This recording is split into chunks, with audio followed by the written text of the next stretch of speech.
ঢাকার ধামরাইয়ে সড়ক ও জনপদ বিভাগের গাছ জব্দ করার ঘটনায় উপজেলা বন কর্মকর্তাকে অকথ্য ভাষায় গালিগালাজ ও খেয়ে ফেলার হুমকি দিয়েছে বিএনপির এক নেতা। ঘটনার সত্যতা যাচাই করতে সাংবাদিকরা ওই নেতার সঙ্গে যোগাযোগ করলে তখনও বন কর্মকর্তাকে উদ্দেশ্য করে অশালীন ভাষায় গালিগালাজ ও বদলির হুমকি দেন ওই নেতা। ওয়ালটন এখন দেশের সীমানা পেরিয়ে পৌঁছে গিয়েছে 50টিরও বেশি দেশে। ওয়ালটন, ঘরে ঘরে বিশ্বজুড়ে। একজন সরকারি কর্মকর্তাকে তার দায়িত্ব পালনে বাধা দেয়া এবং প্রকাশ্যে হুমকি দেওয়ার ঘটনায় স্থানীয়ভাবে তীব্র সমালোচনার সৃষ্টি হয়েছে। বিএনপির কিছু নেতাকর্মীর এমন আচরণে প্রশ্ন উঠেছে তাদের দায়িত্বশীলতা নিয়ে। একজন ওয়ার্ডের নেতা হয়ে যদি সরকারি কর্মকর্তাকে হুমকি দেওয়া হয়, খুবই দুঃখের বিষয়। এটা আমি তীব্র নিন্দা জানাই। এটা সঠিক তদন্ত করে বিচারের আওতায় আনা হোক। এই যে বন কর্মকর্তাকে যে হুমকিটা দেওয়া হয়েছে, এটা সম্পূর্ণ ক্ষমতার অপব্যবহার। সুষ্ঠু তদন্ত করে বিচারের আওতায় আনা হোক।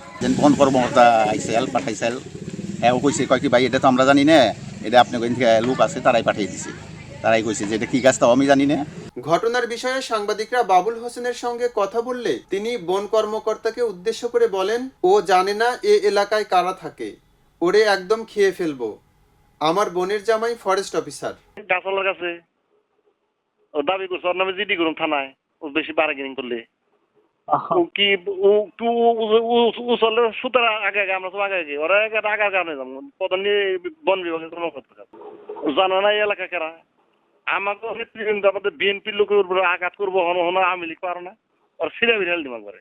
বনে যায় বন বিভাগের ফরেস্টার চিটাঙ্গে আছে ডিউপু।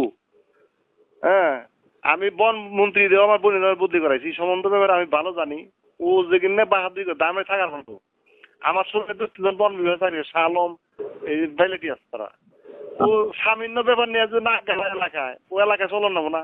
বন কর্মকর্তা মোহাম্মদ নুরুজ্জামান বলেন, অভিযোগের ভিত্তিতে ঘটনাস্থলে গিয়ে গাছ জব্দ করে স্থানীয় জনপ্রতিনিধির জিম্মায় রাখা হয়। শাহিন মেম্বারের কাছে এই দিয়েছি মৌখিক জিম্মা, আবার বাবুল মেম্বার ফোন দিয়ে উল্টা পাল্টা দিয়েছে আমারে, বুঝছেন।